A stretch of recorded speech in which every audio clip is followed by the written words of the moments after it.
Good morning students, कैसे हो बेचारे?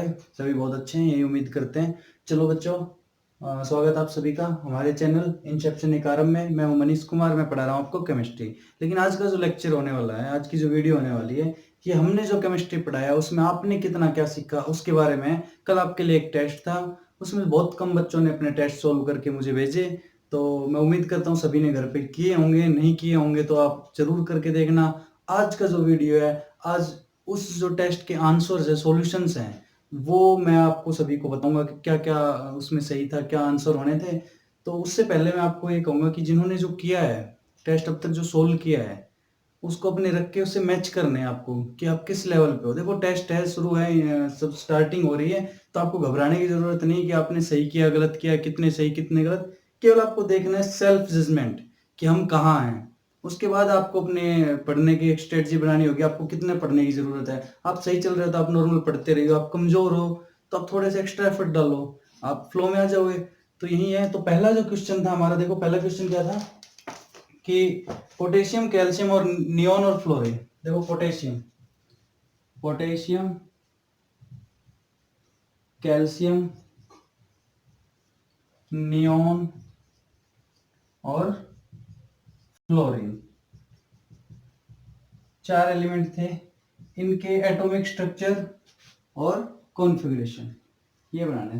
तो ये तो दिया हुआ था। सबसे पहली बात, अगर आप किसी का भी एटॉमिक स्ट्रक्चर या कॉन्फ़िगरेशन बनाना चाह रहे हो तो सबसे पहले आपको उसके नोटेशंस पता होना चाहिए। पोटेशियम को किससे डिनोट करते हैं? पोटेशियम को डिनोट करते हैं के से, नियोन को डिनोट करते हैं एन ई से, कैल्शियम को करते हैं सी ए से, और फ्लोरीन को करते हैं कैपिटल एफ से।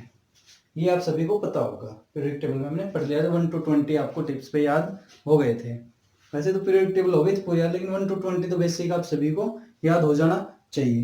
अभी देखो, जो अगला जो हमारा स्टेप होगा इसमें, जो सोल्व करने के लिए बहुत जरूरी है, वो होगा कि आपको इनके एटॉमिक नंबर पता होना चाहिए कि इनके एटॉमिक नंबर कितने हैं। पोटेशियम का एटॉमिक नंबर कितना होता है? 19, आपने याद किया होगा। नियोन का होता है 10, यहाँ बताओ कैल्शियम का होता है 20, फ्लोरीन का होता है बताओ कितना? 9। शायद ये भी सभी का हो गया होगा। उसके बाद अगला कदम आएगा हमारा इलेक्ट्रॉनिक कॉन्फ़िगरेशन का, ईसी। सभी के लिए क्या निकालेंगे हम कि किस सेल में कितने इलेक्ट्रॉन्स आएंगे। EC, electronic configuration. ई से क्या बनेगा? इलेक्ट्रॉनिक, और सी से क्या बनेगा? कॉन्फ़िगरेशन। तो देखो पहली शेल में कितने आ सकते हैं मैक्सिमम? के शेल में लिख लो के एल एम एन, यहां में लिख लो के एल एम एन, के एल एम एन, और यहां भी के एल एम एन। यही तो सेल्स होती हैं। कॉन्फ़िगरेशन का मतलब इन सेल में कितने कितने इलेक्ट्रॉन आएंगे। 19 है, पहले में कितने आ सकते हैं? के में मैक्सिमम 2 आ सकते हैं, भर दो भाई 2। एल में कितने आ सकते हैं? 8, भर दो 8। कितने हो गए? 2 और 8 10, बच गए कितने? 9। एम में कितने आ सकते हैं? 18 आ सकते हैं। तो 9 भर सकते हैं हम? नहीं, 9 हम नहीं भर सकते, क्योंकि इसका एक और रूल है ऑक्टेट रूल का, कि बाहर वाली शेल में मैक्सिमम 8 इलेक्ट्रॉन आ सकते हैं। तो क्या करोगे? 8 भर दो, बचा हुआ आगे 1 इसमें डाल दो। ये क्या हो गया हमारा? इलेक्ट्रॉनिक कॉन्फ़िगरेशन ऑफ पोटेशियम हो गया। आ जाओ इसमें नियोन का, 2 और 8, खत्म बात। 10 थे, 2 और 8 में आ गए। इनमें कुछ नहीं आएगा, हो जाएगा।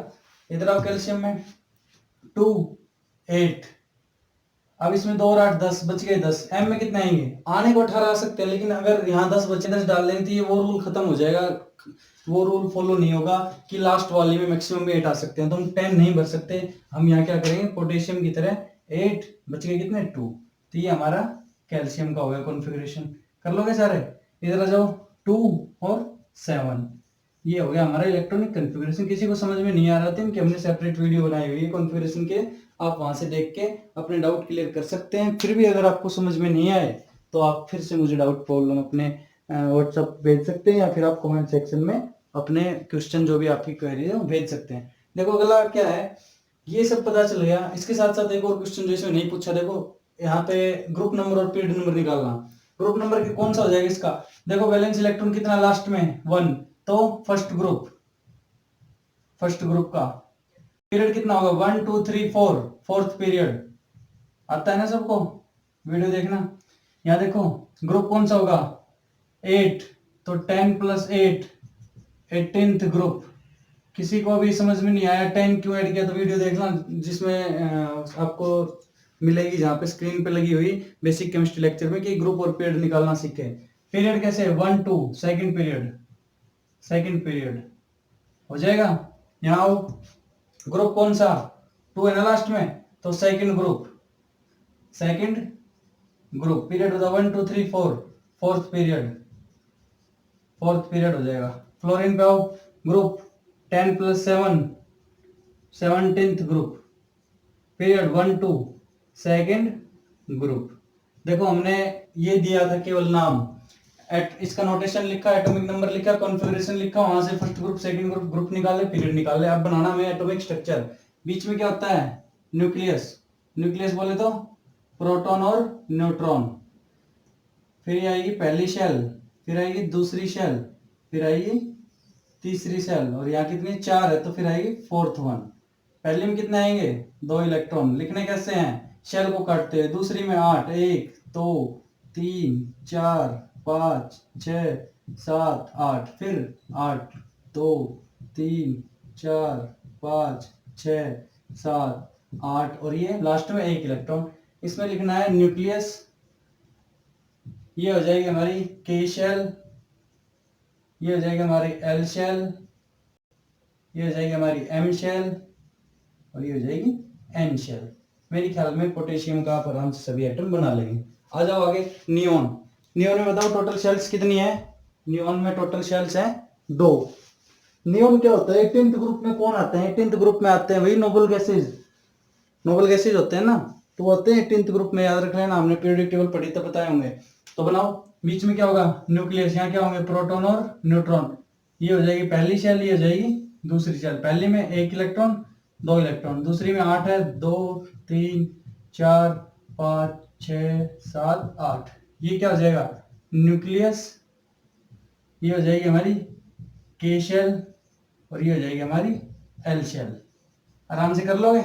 आ जाओ इधर आ जाओ, कैल्शियम 1 2 3 4 शेल, ये हो जाएगा हमारा न्यूक्लियस, प्रोटॉन और न्यूट्रॉन।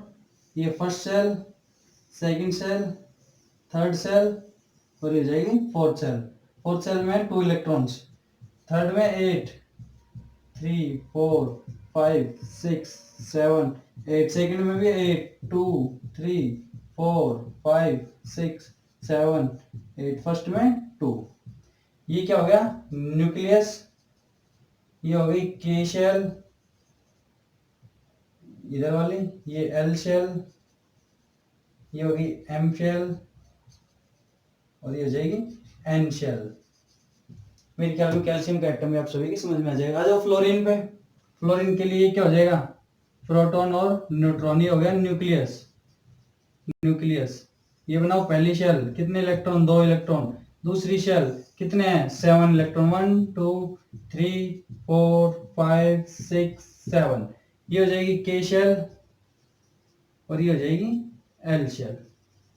सभी के नीचे लिखेंगे एफ एटम, फ्लोरीन एटम पूरा। यहाँ पे क्या लिखोगे नियोन एटम, यहाँ पे क्या लिखोगे पोटेशियम एटम, यहाँ पे क्या लिखोगे कैल्शियम एटम। इस तरह से सभी की नोटेशंस बहुत अच्छे से करनी है, शेल्स दिखाने हैं, वहां पे इलेक्ट्रॉनिक कॉन्फ़िगरेशन दिखाना है, नाम बताना है, नोटेशन बतानी है, और ग्रुप नंबर और पीरियड नंबर अगर पूछे हैं तो बताने, अदरवाइज आपकी इच्छा है बताना चाहो बता सकते हो, टाइम है तो पेपर में, अदरवाइज मत बताना। तो ये हमारा पहला क्वेश्चन था जिसमें ग्रुप पीरियड नंबर और पीरियड नंबर हमने एक्स्ट्रा निकालना सीख लिया। क्वेश्चन नंबर 1 मेरे ख्याल में सभी को क्लियर हो जाना चाहिए। आते हैं क्वेश्चन नंबर 2 पे। क्वेश्चन नंबर 2 क्या कह रहा है कि शेल क्या होती है भाई, शेल क्या होती है। एक एटम में शेल वो जगह जहां पे इलेक्ट्रॉन पाए जाते हैं, ये तो होता है। ये क्या है शेल्स के एलिमेंट जो नाम दिया है, बेसिकली ये एनर्जी लेवल्स होते हैं। हम आगे जब 11th में जाएंगे, 11th वालों को समझ में आएगा होगा, बोर एटॉमिक मॉडल हम पढ़ रहे हैं, आगे पढ़ेंगे तो वो समझ जाएंगे। लेकिन बाकी क्लास 9 10th वाले ये समझ सकते हैं कि जहां पे इलेक्ट्रॉन पाए जाते हैं, इलेक्ट्रॉन के रहने की जगह कोई शेल कहते हैं। ये हो ना, शेल न्यूक्लियस के बाहर का ऐसा पार्ट है, एटम का आउटर पार्ट है जहां पे इलेक्ट्रॉन्स रहते हैं, इलेक्ट्रॉन पाए जाते हैं, तो वो क्या होती हैं शेल्स। चलो नेक्स्ट क्वेश्चन शेल्स था, तो शेल्स अब आपको पता है शेल को डिनोट किससे करते हैं के एलिमेंट से। उसके बाद देखो आगे क्या करोगे। नेक्स्ट क्वेश्चन था हमारा चेल्कोजेंस और उनका इलेक्ट्रॉनिक कॉन्फ़िगरेशन। चेल्कोजेंस देखो हमने बताया था ऑक्सीजन फैमिली बताया था ना, ऑक्सीजन फैमिली ऑक्सीजन फैमिली को ही क्या कहते हैं, चैल्कोजेंस। ग्रुप कौन सा होता है ऑक्सीजन फैमिली का, बताओ कैसे कैसे निकालोगे। यहां देखो ऑक्सीजन लिखो, ऑक्सीजन एटॉमिक नंबर कितना होता है 8, कॉन्फ़िगरेशन क्या हो जाएगा 2 और 6, के में 2 एल में 6, 6 है ना, तो 10 + 6 क्या हो जाएगा 16th ग्रुप। तो चैल्कोजेंस कौन से होंगे 16th ग्रुप वाले होंगे, दूसरा नाम होगा ऑक्सीजन फैमिली। यहाँ हो गया। अब उसके इलेक्ट्रॉनिक कॉन्फ़िगरेशन लिखना है, तो ऑक्सीजन का 2 6 हो गया। ऑक्सीजन के नीचे क्या आते हैं O C T O।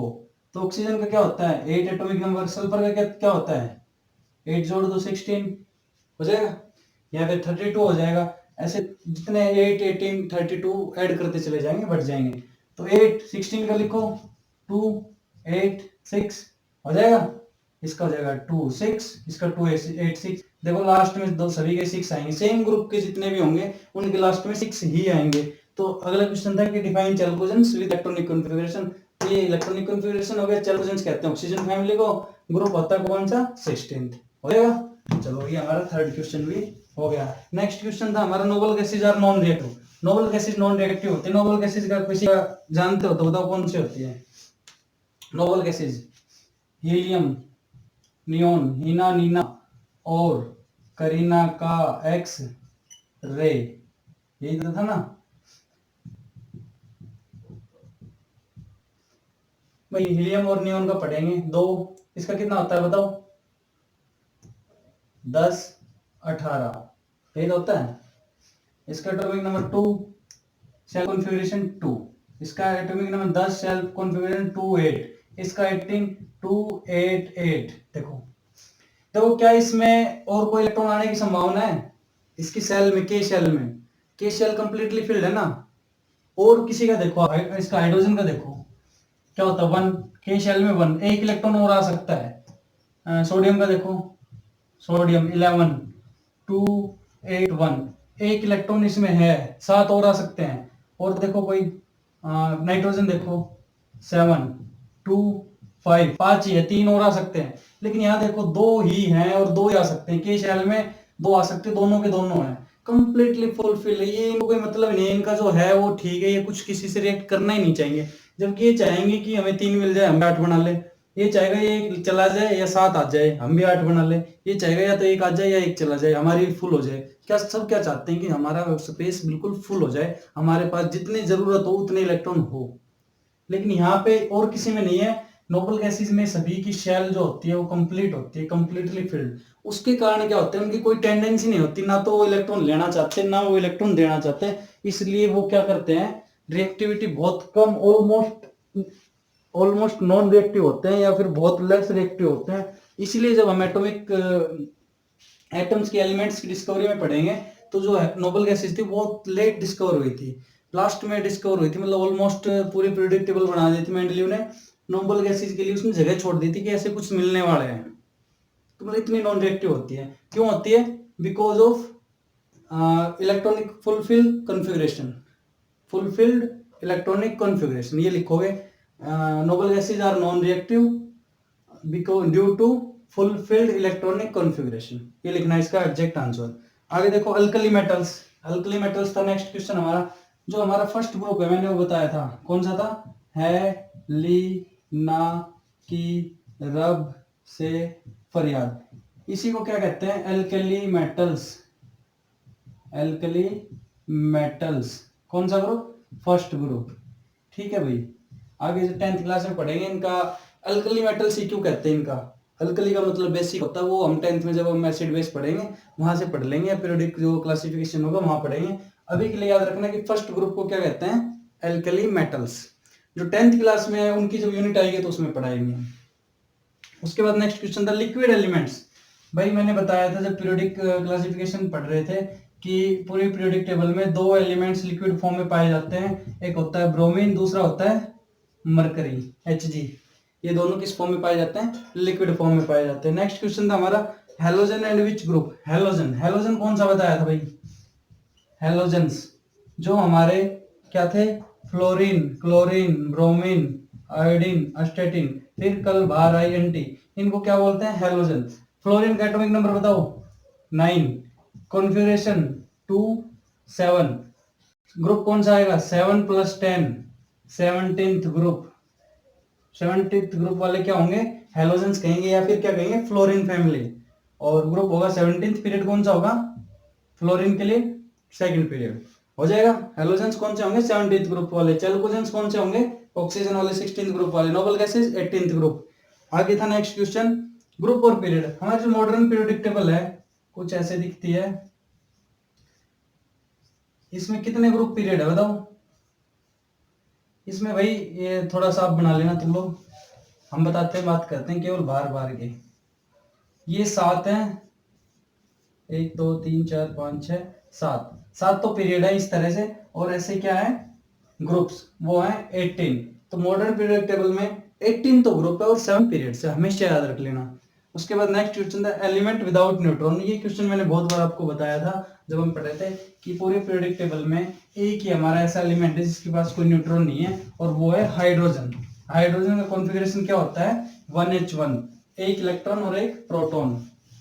तो हमने जब कई बार प्रोटॉन की डिस्कवरी पढ़ी थी 11th वालों, तो क्या कहा था कि अगर इससे एक इलेक्ट्रॉन निकल जाए तो क्या बचेगा, H पॉजिटिव बचेगा। उसमें मतलब क्या होगा भाई, हाइड्रोजन का ये एटम है, ये न्यूक्लियस होगा, यहाँ पॉजिटिव चार्ज होगा प्रोटॉन, ये शेल है, यहाँ पे इलेक्ट्रॉन है, एक प्रोटॉन एक इलेक्ट्रॉन। अब एक इलेक्ट्रॉन मान लो इससे निकल गया, क्या बचा इसके पास, न्यूक्लियस में एक प्रोटॉन ही तो बचा। तो इसको कई बार प्रोटॉन भी कह देते हैं, H पॉजिटिव को ही कई बार प्रोटॉन कह देते हैं। तो हाइड्रोजन अकेला ऐसा एलिमेंट है जिसके पास न्यूट्रॉन नहीं होता। ये एक छोटा सा बेसिक, बहुत ही जीरो लेवल का एक टेस्ट था आपका। मैं उम्मीद करता हूं आप सभी लोगों ने ये टेस्ट बहुत अच्छे से दिया होगा, समझा होगा। अगर समझ में नहीं आया होगा तो आप यहाँ से इस वीडियो को देख के इसको समझ में अपने में लाएं, पुराने वीडियोस देखें। फिर भी कोई दिक्कत है तो आप कमेंट करके फिर से कोई कॉन्सेप्ट समझना हो तो मुझे इन्फॉर्म करें, कैसे भी करके मुझे मैसेज करें कि भाई सर हमें ये समझ में नहीं आया, आपको वो चीज़ें समझा दी जाएगी। तो चलो बच्चों, मिलते हैं नेक्स्ट वीडियो में। आपके रिस्पेक्टिव जो भी सिलेबस चल रहा है जिस क्लास का, उसमें मिलते हैं नेक्स्ट डे। तब तक के लिए आपका होमवर्क यही है, जो फेयर नोट्स बन रहे हैं उनमें ये सारे क्वेश्चंस अच्छे से सोल्व करके अपनी लैंग्वेज में समझ के कर लेना। बाकी मिलते हैं नेक्स्ट वीडियो में, तब तक के लिए धन्यवाद। Stay home, stay healthy, thank you.